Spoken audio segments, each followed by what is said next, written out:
تو پکار خدا کی قسم یہ کلام کسی بشر کا کلام نہیں۔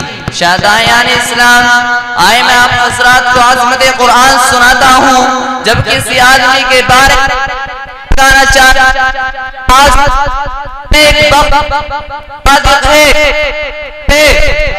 یقین پر نظر ڈالے، اگر وہ صحیح ہے تو وہ شخص بھی صحیح، اگر اس کے متعلقین بد ہے تو وہ شخص بھی بد۔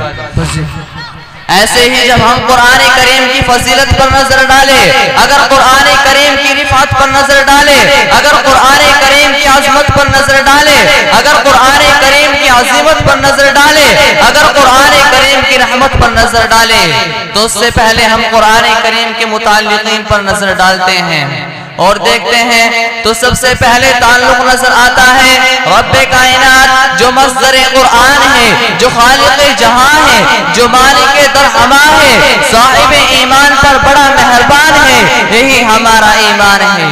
جو اس کا منکر ہے وہ شیطان ہے۔